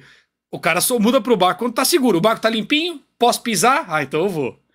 Imagina uma piscina gelada, lá no churrascão de domingo. Vamos fazer uma analogia bacana aqui. Piscina gelada no churrascão de domingo. Aí chega aquele pessoal, fica olhando, quer entrar, mas não sabe se tá frio, se não tá. Aí tem aquela turminha que põe o pezinho e fala, deixa eu ver. Ah, acho que o pé dá. Hoje, boa parte dos políticos estão sentadinhos na beirada, batendo o pezinho na água. Tá doido pra entrar. Só falta o primeiro doido dar um tibum. É um doido dar o tibum e todo mundo entra. Esse é o negócio. Então, é preciso mover o processo. Isso dá base para que a movimentação continue. Esse é que é o negócio. É preciso dar movimentação para que o processo continue. Então, o que nós estamos vendo agora é isso. A minha leitura sobre esse placar, quando ele surgiu, foi: o nosso teto de votos é 65. Ah, mudou, outro virou, tal. Qual que é o teto de votos ainda? 36 mais 29 dá quanto? 65. O teto é o mesmo. Os indecisos estão indecisos pelo quê? Eles estão em dúvida se viola a Constituição? Eles estão em dúvida se viola a lei? Eles estão em dúvida se invade os seus poderes? Qual é a dúvida? Qual é a indecisão?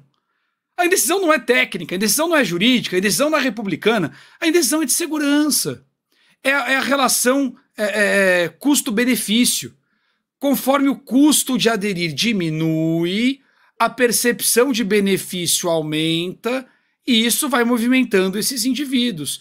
Quanto mais o ameaçado, aquele que pode sofrer o impeachment, percebe este processo, mais ele pressiona. Quanto mais ele pressiona ou ameaça os decisores, quanto maior é o risco que se imprime sobre ele, conforme ele percebe que é mais seguro, o interesse de se mover também aumenta. Claro, se o cara vai me ferrar e eu já sei que eu vou me ferrar de qualquer jeito, eu estou interessado em me livrar da encrenca. Então, quanto mais pressionados eles são, basta sentir segurança. E o que traz segurança? Um movimento amplo, coletivo, com múltiplos interesses, com apoio internacional, porque eu estou protegido, eu não estou sozinho. Ninguém quer ser o herói que deu o primeiro passo, mas político nenhum quer ser o cara que toca o violino quando o Titanic afunda. Então o que a gente está vendo agora é o processo natural de transição. O teto aí continua a ser 65. A gente não viu ninguém sair do indeciso para os 16 ali até agora. Dificilmente vai ver, 1 ou 2 talvez. Talvez. Eu acho que a gente deve bater nessa primeira rodada aí, se tudo continuar caminhando. Minha conta está em 47. Eu acho que chega aí. Meu teto. A hora eu já vi o Caivano falar em 45, por isso aquele meu sorrisinho maroto ali no fundo. É o processo político. O político é sempre o último. Por que ele é o último? Porque ele tem que ter segurança. Ele vê que o interesse econômico foi, ele vê que o povo foi, ele vê que a desmídia mudou a abordagem, está mais institucionalizada a percepção de que esse é o caminho correto, adequado e necessário. Ele vê que a pressão de fora é favorável. Ele vê que nas outras instituições, os todos poderosos, não tem mais a mesma solidez. Então esse tipo de conjunto de fatores demora para ter uma percepção clara. Por isso que os políticos são sempre a ponta final do processo, principalmente os fisiológicos, que só se movem em causa própria. Então até o cara sentir que é bom para ele não se mexe. E é o que está acontecendo agora. Eu acho que a gente chegou num ponto de pressão, de disputa de poder e de conjuntura em que esses indivíduos vão se movimentando. Mas isso depende dos procedimentos continuarem, né? Não pode parar. Por isso que eu bati tanto no artigo 48, porque a grande desculpa para barrar o movimento institucional que permite que isso aconteça era aquele papinho de que dependia do Pacheco. Ah, e se o Pacheco não quiser? Aí você põe nas costas de um e o resto se esconde na sombra do Pacheco. Eu sei que ele é alto, mas não cabe 80 na sombra dele, né? Não dá. Então tava na hora da gente falar, olha, para com esse papo. Porque aí você justifica a formalização da coleta de assinaturas. Quando você formaliza a coleta, você tem o mesmo efeito de dar seguimento a um processo de impeachment, como foi no caso da Dilma.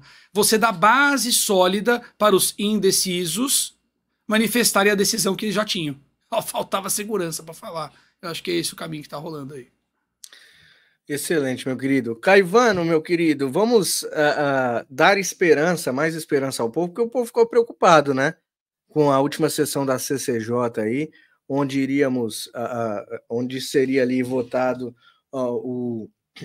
a anistia, o PL da anistia aos presos políticos do 8 de janeiro, e aí você estava lá, né, meu querido? Você até entrou ao vivo lá com muita dificuldade, porque estava tendo a sessão na hora, você fez questão de aparecer lá e tranquilizar-nos. Foi adiado, isso é uma tática, a gente pode esperar algo bom lá na frente. Dê essa notícia aí para o povo brasileiro. Como o Diogo diz muito bem, né? A política é a arte da estratégia, né? Então veja que a estratégia, como ele falou, vamos falar de regimento interno aqui. A estratégia no sentido aí do Senado é esses outros senadores continuarem ocultos, talvez até para não explicitar quantos votos podem ter lá na frente, na hora que for definitivo, porque vai precisar de 54. Então, você não vai... É o que eu chamo de dar milho para bode, né? Há um tempo atrás até cunhei uma frase que diz o seguinte: quem dá milho para bode quer levar marrada. Marrada, lá no dicionário nordestino, é chifrada, né? O bode tem chifre. Então, você não vai sair distribuindo milho para bode e depois tomar uma marrada.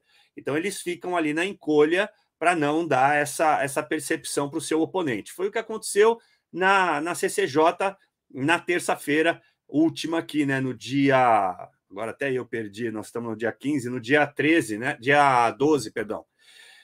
Eu fui para lá, eu estava lá, cheguei de manhã em Brasília para justamente acompanhar isso.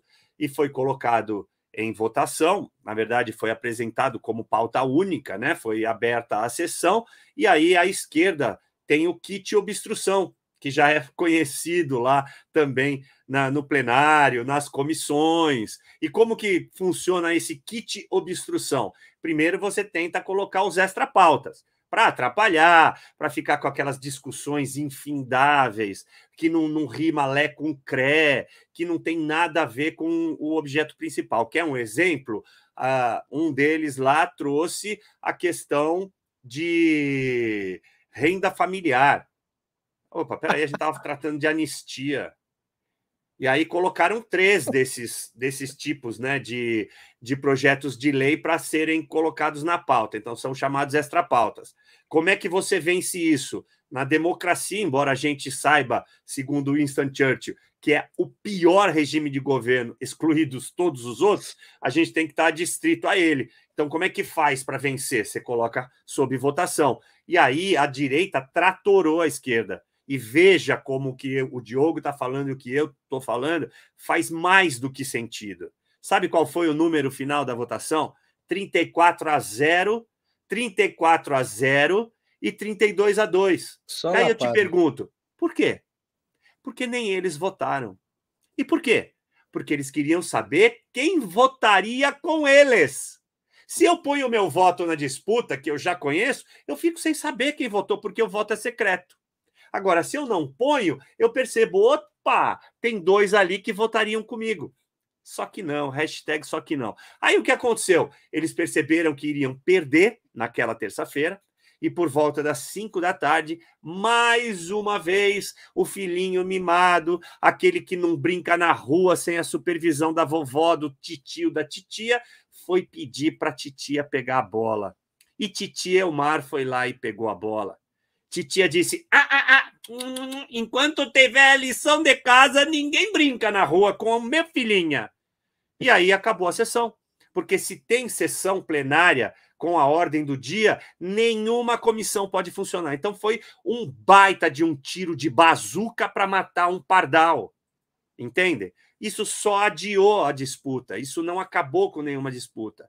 Na terça-feira subsequente, a Carol Detoni chamou de novo a pauta, né, junto com outros projetos de lei, na verdade com a PEC 8, aquela que fala sobre decisões monocráticas, e aí, por estratégia, ela retirou, e aqui eu explico a estratégia para a nossa audiência, para ela ficar mais tranquila. 4 dos nossos viajaram, seja porque acreditaram que a votação fosse ser decidida na terça, fosse porque precisavam estar em algum compromisso inadiável, se é que existe algum compromisso inadiável comparado a votar o projeto de anistia, e aqui sem julgamento, tá? É só a minha ironia mesmo. Esses 4 se ausentaram. E aí falta 4 votos. é preciso ter 34. E aí, para explicar também para a nossa audiência, por que 34? Porque são 66 cadeiras na CCJ. A metade é 33. Como não existe meio deputado, quer dizer, até deve existir aí meio deputado, mas como você precisa de um número inteiro, não pode número... Janones está rachado. Esse aí já é número decimal à esquerda, que não significa mais nada, né? Não tem mais meio deputado, então você precisa de um deputado inteiro. Então são 34. É a maioria simples que é chamada na casa. Não precisa ter quórum qualificado, mas precisa bater além dos 34. Se você não tiver pelo menos 34 pessoas dentro da comissão para o início da sessão, você não tem nem como votar, porque aquilo perde a validade, né? Pode ser anulado. Então tem todas essas percepções, e eu vou falar para você, eu não conhecia bem a deputada Caroline De Toni, eu não conhecia a sua assessoria, mas hoje, já depois de um ano aí, a gente praticamente se vendo sempre, toda semana, a gente tem certa proximidade, e eles agiram com um zelo absurdo. Eles me contaram que foram da terça para a quarta-feira até as 3 horas da manhã, contando votos, avaliando se era possível substituir esses 4 que deixaram, mas não tinha mais ninguém. Veja, os plenários estão vazios, os gabinetes estão vazios, porque a gente está no meio de uma corrida eleitoral. Uma corrida eleitoral, e você sabe muito bem que os parlamentares se preocupam com o seu reduto eleitoral, principalmente aqueles do Centrão. E vou dizer mais uma coisa para vocês, o Centrão votou com a direita, ok? O Centrão votou com a direita. Esse 32-2 foi um voto dissonante, eu sei quem foi, mas eu não vou dizer, porque ele estava meio... essa hora pode usar essa palavra, né? Ele estava meio Putin, sabe? Ele estava meio Putin, ficou Putin com a forma como foi conduzido e falou, não, vamos parar com isso, não pode ir até qualquer hora e eu vou votar contrário. E votou contrariamente. Mas ele já foi desfeito esse mal-entendido e, de novo, ele está no bojo aí do cômputo dos votos para a segunda-feira, 8 de outubro. E aí, o que vai acontecer para finalizar, que eu já estou sendo muito prolixo, Mário? Nós não vamos conseguir votar no primeiro dia, tá? Não vai ser possível. Vai se repetir esse kit obstrução, vai ter outro extra-pauta para tratar do espelho da Alice no País das Maravilhas, que está rachado, e aí vai seguir o dia inteiro, vai conseguir chegar até o final e vai se votar o que eles vão tentar também, que é a retirada de pauta desse mesmo projeto, ou seja, tirar o projeto de anistia da pauta. Vai ser votado, vão perder, e aí eles vão partir para a última bala que eles vão ter no revólverzinho deles, aqueles revólverzinhos 22 de brinquedo que eles ainda têm, que a esquerda tem. Eles vão pedir vista do processo, né, do projeto de lei. E o que significa isso? Significa que tem que computar 2 sessões. Só vai ter sessão na terça-feira e só vai ter sessão na outra segunda. Geralmente de quinta-feira não existe sessão para votação. Pode ser que Carol De Toni diga, então tá bom, vamos ter na quarta e na quinta? Pode, mas eu não estou acreditando. Acho que ela vai jogar o jogo e vai deixar para segunda-feira contar mais uma sessão e colocar em votação na terça-feira, 15 de outubro, dia do professor, para finalmente aprovar esse projeto de lei de anistia. É como vejo, é como voto e espero que seja o voto vencedor. Que maravilha, hein? Que maravilha. Nós podemos ver, então, justiça lá no fim da linha, né? Por mais que eles tentem aí, tentaram dar a rasteira e passaram direto, né? Resumindo tudo aí. Mas é só a primeira batalha, não vamos esquecer disso, tá? Isso. Não vamos contar a vitória antes da hora, né? Vamos explicar então para a audiência. Vai ser aprovado na CCJ, eu tenho certeza que vai, e isso tem que ser colocado no plenário, tem que ser levado ao plenário. Quem define o que vai ser levado ao plenário é o presidente da Câmara. Ele chama-se Arthur Lira, se alguém tiver esquecido. Parece que há um acordo com o Arthur Lira e ele se comprometeu a colocar em pauta até dezembro. Ele é conhecido por respeitar acordos, por cumprir os seus acordos. Tanto que ele foi cobrado em virtude desse acontecimento na terça-feira do Elmar Nascimento. E ele alegou que ele não sabia. E realmente parece que houve ali uma sistemática interna deles, que o segundo presidente da mesa, que era o Elmar Nascimento, sacou lá o regimento interno e colocou a pauta, a ordem do dia para rodar. E por que fez isso? Porque tá Putin, é como eu disse, tá Putin com o Arthur Lira, Por quê? Porque Arthur Lira disse que vai apoiar outro, não vai apoiar ele. Então você vê como política não é uma ciência exata, é uma ciência humana das piores que existe. Porque você vai lidar com interesses, você vai lidar com rancores, você vai lidar com inveja, mas está, entre aspas, tudo acertado para que Arthur Lira coloque até dezembro. Vamos supor que seja aprovado até dezembro, e eu acredito sim que eles tenham voto, eles já computaram, já contaram esses votos, e parece ser totalmente possível. A gente vai para uma segunda batalha, e essa para mim é a mais difícil, que é justamente no Senado. Agora, diante dos acontecimentos, aí você vê que não tem nada uma coisa a ver com a outra, mas vamos pegar lá. Diante dos acontecimentos, em virtude do impeachment e o número de votos que se tem para colocar o impeachment para rodar, eu poderia até dizer que, olha, me parece que a gente tem condição de colocar no Senado e também ser aprovado. Excelente, meu querido. Bom, nós já passamos muito aí do horário de encerramento. Eu quero agradecer muito a presença dos meus dois amigos. Faltou aqui o Didi, né, para a gente montar aquela bancada de sexta-feira, né? Então, a conversa tão gostosa que a gente tinha aí, com tanto prazer, né, Caivano, que a gente tinha aí todas as sextas. E o Diogo que não gosta dessa palavra aí. Não, prazer só com a minha esposa. Não, quem tirou um sarro com isso aí foi o Didi, que o Bolsonaro falou para ele, né? Não, prazer não, satisfação isso aí, satisfação. Ó, pontos que o Caivano colocando aqui, vamos fazendo as notas mentais aqui, né? O pessoal da minha live tá tendo loucura aí com o Caivano tá falando. Cara, vou fazer umas notinhas aqui. Quando ele falou, esse horário pode, eu lembrei do Caio Ribeiro. Quando ele fala, acho que esse horário já pode, né? É um bobalhão. Lembra? Você espera que ele vai falar um tremendo palavrão, é um bobalhão. Vá nada. Lembrei, na hora que você falou a frase, eu lembrei dele. O negócio do kit tá para incluir ainda as ofensas, né, Caivano? Eles ofendem e citam nominalmente justamente para que o cara de direita peça direito de resposta. E come tempo da sessão. Ah, maravilha! Eles fazem provocações as mais diversas, pessoais, de pauta, para ver se pega o cara do fígado, ele pede resposta, pô, engrossa o negócio. É uma porcaria. Vocês viram, gente, por que tem que fazer conta de voto? Você viu o que o Caivano falou? O cara não votou, eles querem ver quantos a gente tem. Esqueça esse papo de que votação é decidida na hora. É muito raro. Não é. A conta tem antes. Quantas vezes falamos disso aí? O cara fala assim, quanto é que tá a conta? Tem? Já deu? Já? Não, tá sobrando 5. Pô, então eu vou conta que eu vou fazer a moral com a base. Ah, legal. Então eu não vou falar nada que eu não vou me expor. E os caras estão contrário lá, tem acordo com eles. Não precisou de mim não, né? Então vou me abster, tá? Toca lá. Então beleza. É assim que funciona. Então você tem que fazer a conta. Inclusive para não mostrar as cartas, como bem colocou o Caivano aqui nesse caso. O caso da disputa partidária, ele é resultado da fragmentação das disputas entre o eixo da toga e o eixo do PT. Agora, o meio político também está fragmentado. Ou vocês não viram a briguinha do Kassab com o Marcos Pereira? Chateado porque ele não é mais o candidato. Com toda calma, com toda tranquilidade, vamos votar a desgraça tributária. Com toda calma, com toda tranquilidade, vamos censurar as pessoas em nome da liberdade de expressão.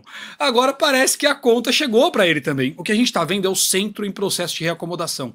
Tanto o caso da anistia como o caso do impeachment do Alexandre de Moraes passam pela presença do centro e pela capacidade que eles têm de demonstrar ou não essa presença. Mais do que isso, passa pela capacidade dos velhos articuladores de garantirem acordos para cooptar esse poder político. E neste momento há insegurança política no país, não é só jurídica, não é só econômica. Os acordos apalavrados não estão sendo cumpridos. Vide o almoço no STF, no caso das emendas, e que ninguém cumpriu nada depois daquilo.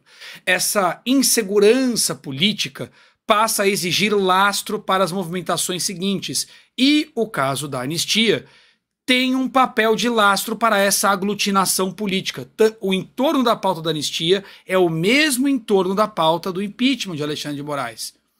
Eu não vejo distinção entre as duas movimentações. É como se você tivesse elementos diferentes numa mesma panela de pressão. Sei lá, batata, cenoura e carne. Não dá para você imaginar que a carne vai amolecer sem derreter as batatas, porque cada assunto tem um tempo de cozimento. Então não dá para você analisar esses elementos isoladamente. É claro que esse tempo para a anistia dá à anistia um papel aglutinador para o centro político. um ponto comum de movimentação que dá a temperatura para o Senado de qual é a aglutinação na Câmara, porque um depende do outro para que ambos os processos transcorram totalmente. Esse aqui é o grande ponto. O respaldo da Câmara dos Deputados dá peso para a movimentação do Senado. O respaldo do Senado é indispensável para se ter coragem de se mover na Câmara, porque os grupos políticos que estão ameaçados pela investigação das emendas, pela investigação de rachadinha, o caso do Janones e por aí vai, são os mesmos. Então o que nós estamos vendo agora é no que eu chamo de a prateleira do poder, as disputas internas que criam fragmentações e fissuras. Então essas agendas vêm como aglutinadores. Esse atraso na agenda vai servir como um farol para esses movimentos. Isso já está acontecendo. Basta ver o que o meu amigo Cláudio Luiz Caivano citou aqui brilhantemente. Mostrou, olha, começou a mover para cá, mover para lá, o Elmar reclamou, o outro não reclamou. Essas transições políticas são resultados já desse processo. Então, o que a gente está vendo aí é um caminho bom, um caminho relativamente bem desenhado, em que é difícil a gente ter certeza de, né, qual vai sair primeiro, mas a depender da intensificação da pressão de fora, eu concordo com o Caivano. Eu acho que o impeachment do Alexandre de Moraes pode se mover primeiro, sim. Não digo sair, eu digo mover-se primeiro. E esta movimentação mais intensa muda o comportamento político e social para todos os outros efeitos, inclusive para a anistia. São pautas complementares em casas diferentes que representam os mesmos grupos políticos. Eu acho que esse é um processo que a gente tem que olhar com bastante atenção. E o Caivano trouxe aqui quando ele narrou aqui essa semana, ele está sempre lá, né? Muito compatível com a leitura, com o que eu tenho visto. Na minha interpretação está batendo muito com a movimentação política das notícias e tudo mais, né? Quem está perto tem uma temperatura maior e a gente está vendo aí uma coisa bem alinhada. Tô bem esperançoso aí com os próximos passos, em que pese as dificuldades. Enfim, excelente. Se me permite, Mário, bem rapidinho mesmo, essa questão do 34-0, por exemplo, que eu falei, né, que eles fizeram isso para contar os próprios votos, né, ou seja, para contar quem estava apoiando a eles. Num primeiro momento, você vê como às vezes a gente está tão preso à nossa consciência, aquilo que a gente acredita, né, não fazia sentido algum. E eu não cheguei a conversar com ninguém, não, mas aí, depois de pensar alguns minutos, você fala, pô, faz todo sentido. Porque os votos, eles já sabem quanto eles têm, quem eles são. Eles querem saber o voto do outro lado, que de repente vai votar em desarmonia, então precisa ser contado. E foi aí que eles tomaram a atitude, depois da terceira votação, de pedir ajuda ao titio. Falou, aqui a gente vai perder, então é melhor parar esse jogo agora. É melar o jogo, é usar o próprio... E não é nenhuma, como é que eu vou dizer? Não cometeram nenhuma ilegalidade. Não houve falta, não precisou chamar o VAR, não precisou quebrar a perna de nenhum jogador, eles só usaram a regra do jogo. A regra do jogo, infelizmente, se voltou contra a direita porque a esquerda estava perdendo. Simples assim, tão simples quanto, Mário. O Caivano, e continuam inseguros, né? E o que é pior, eles continuam inseguros, porque dos outros, eles não sabem quantos se moveriam. Já que essa não foi a movimentação efetiva, foi um jogo-treino. Já que foi um jogo-treino, eles não sabem quem vai vestir a camisa no dia da partida. Embolou, eles continuam inseguros sobre o panorama na Câmara. E o que é pior, a zona de insegurança dos outros 31, né? Achei isso? Não, dos outros... Bom, a essa altura, perdoe a conta. Mas dos outros 30, para arredondar, a zona de risco é justamente a que eles precisam fazer a conta. É justamente a que eles têm que fazer a conta. E olha que coisa interessante, né, Mário, Diogo, audiência. Eles já entraram com o discurso, né? A gente tem que prestar atenção. Não adianta ir lá só cumprir tabela, estar lá só por estar, para dizer, para fazer. Eu não sou aquele cara que vive de clique, que vive de like. Eu estava lá para tentar entender o jogo. E os primeiros discursos já davam conta do que estava acontecendo, que a gente não consegue perceber inicialmente.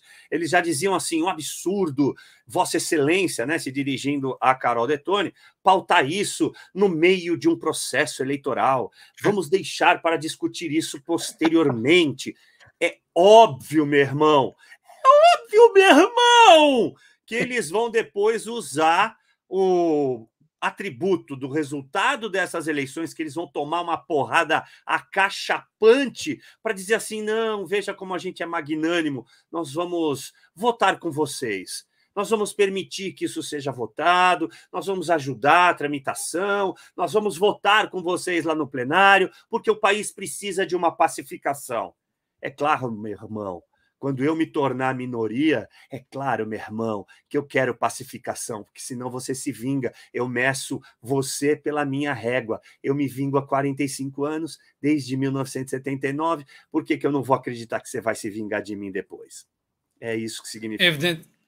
Evidentemente que, diante da movimentação do impeachment, da posição dos líderes, evidentemente que depois da votação da CCJ, não há sentido em não pautar para que o plenário decida essa questão tão sensível a respeito dos brasileiros que estão à mercê da ausência do devido processo legal.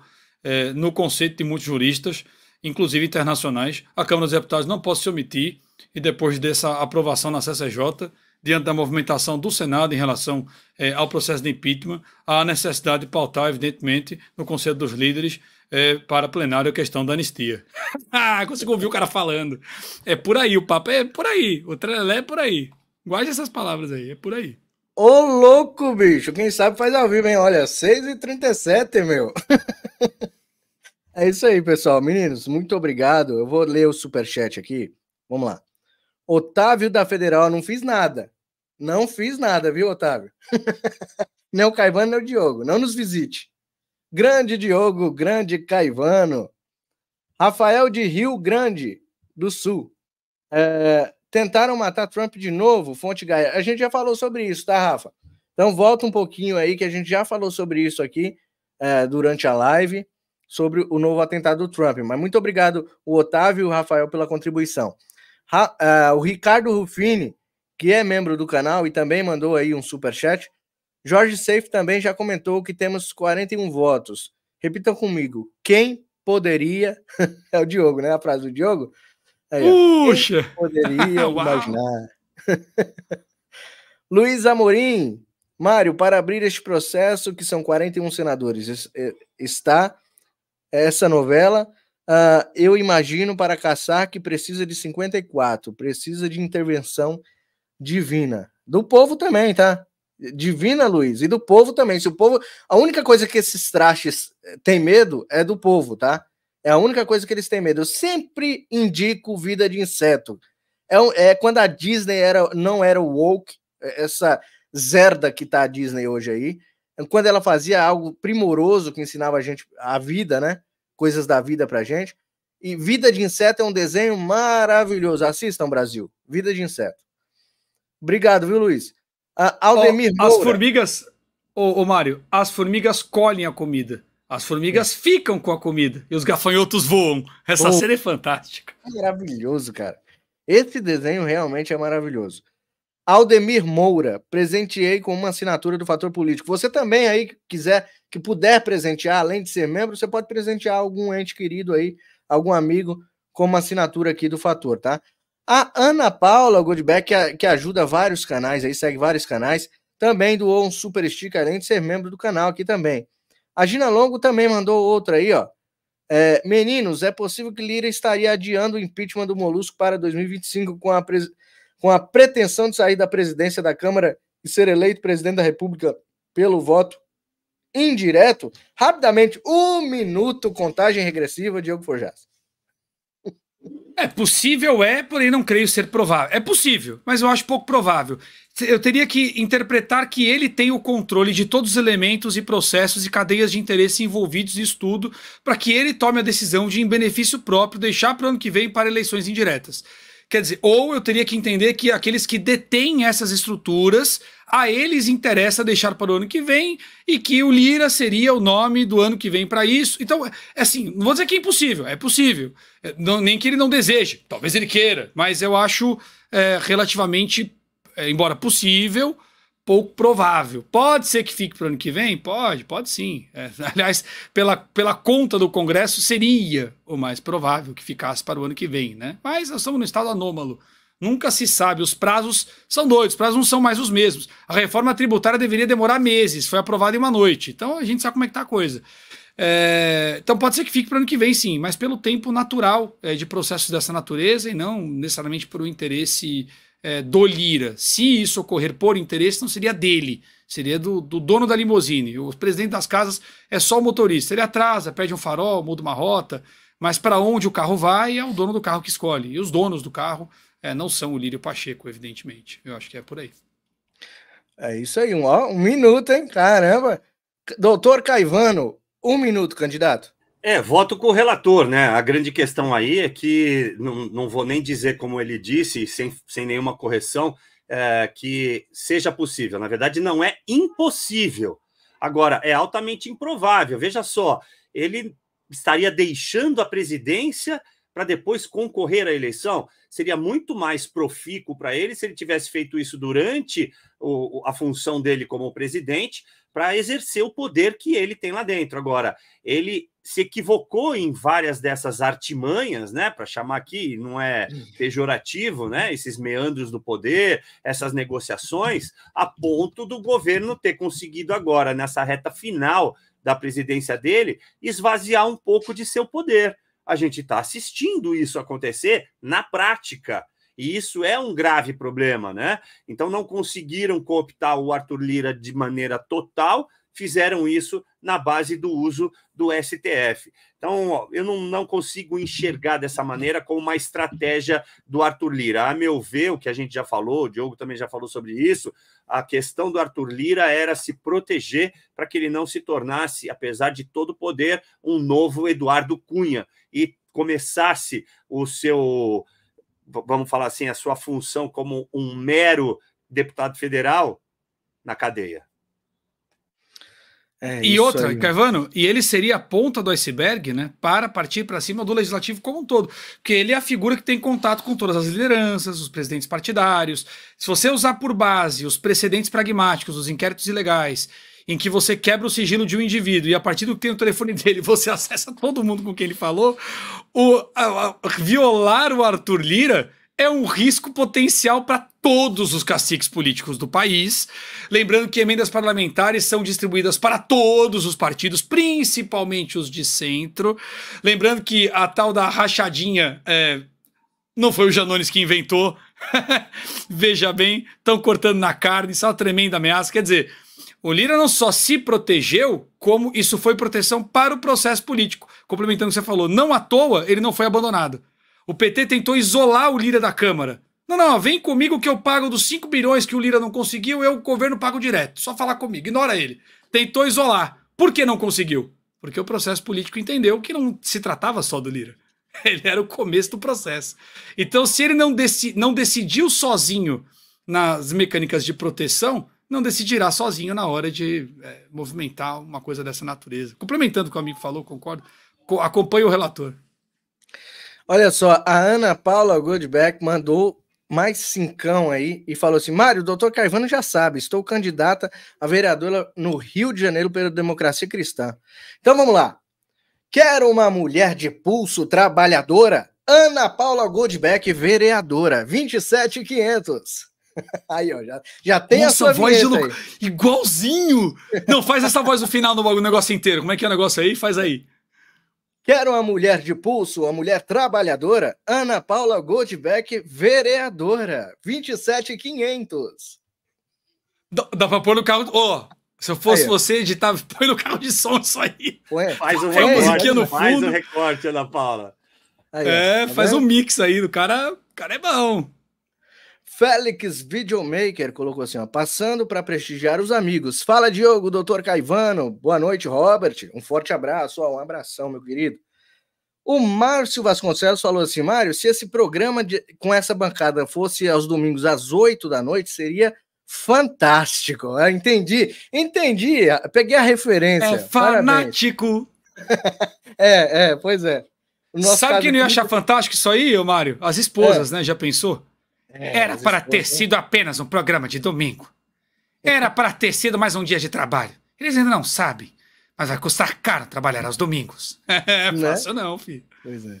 Inclusive, pessoal, queria agradecer aqui ao Fator Político BR, Agradecer meus dois amigos que começaram essa jornada aqui no Fator Político BR juntamente comigo. Vocês estiveram no primeiro programa que eu apresentei aqui e estão no último programa que eu estou apresentando aqui aos domingos. Este é o meu último programa aqui no Fator Político BR, mas não é a última vez que vocês me verão aqui no Fator Político BR, porque sempre que eles chamarem, eu estarei aqui disponível, quando eu estiver disponível, claro, estarei aqui prestigiando e ajudando este trabalho que é fantástico, tá? Aqui eu aprendi e conheci muitas pessoas do meio do jornalismo, principalmente, e ganhei muita experiência. Então eu peço que Deus abençoe a Alessandra, o Alan, né, a Catiuxa, a Berenice, toda a equipe do Fator Político BR. Eu tenho um grande carinho por vocês, só que terei que me ausentar aqui dos programas ao domingo. O show do Mário Robert agora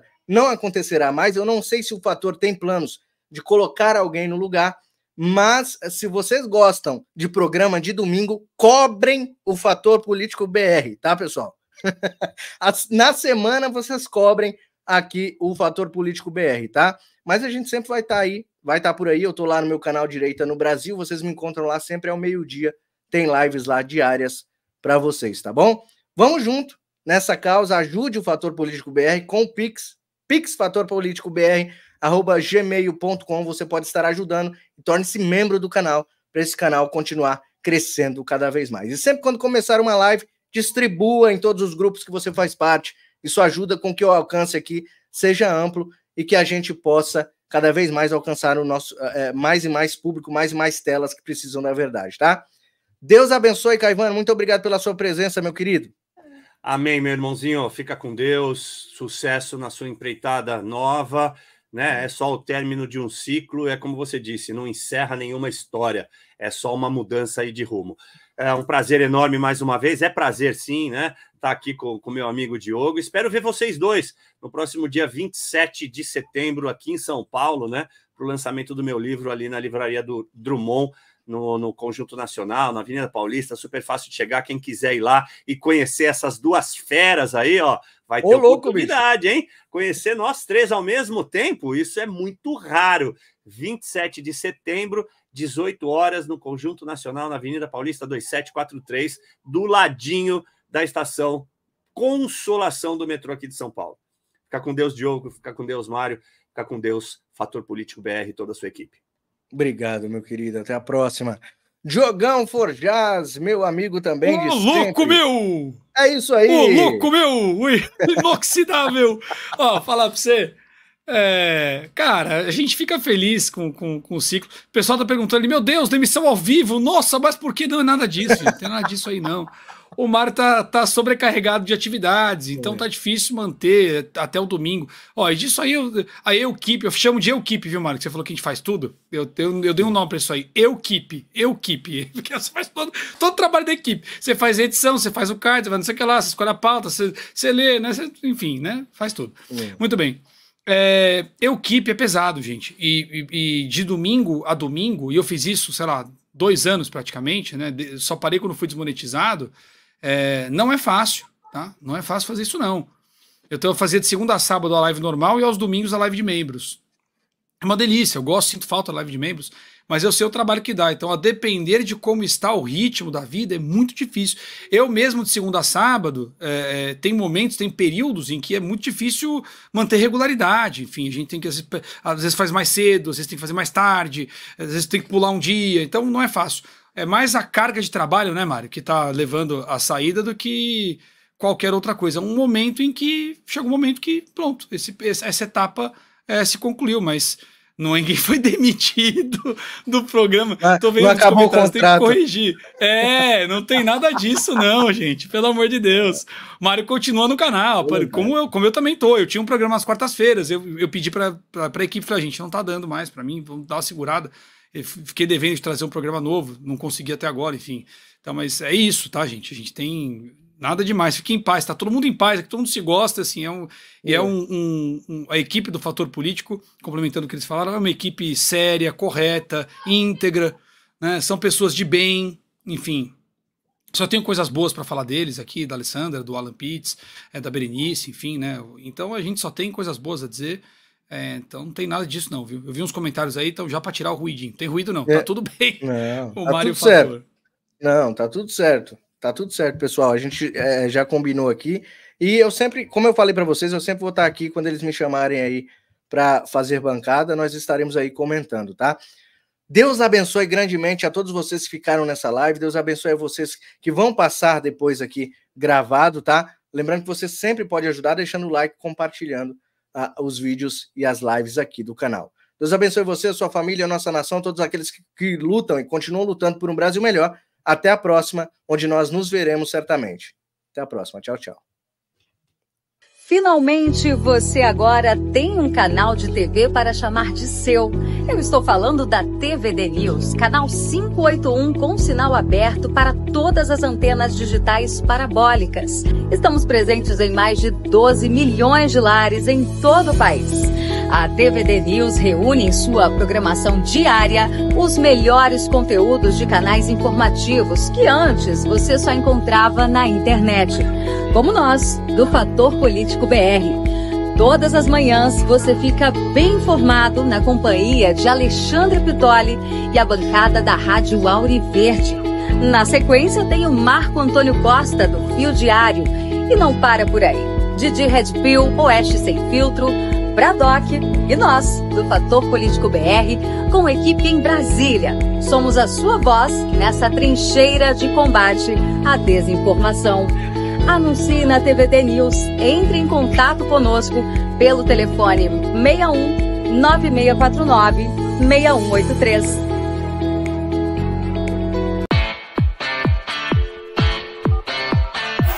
Gugar dinheiro na cueca vai aparecer coisa, né? Seu Gugar, né? Me chama de corrupto, porra! Redes são pretas roubando celular. Hoje eu tô saudando a mandioca.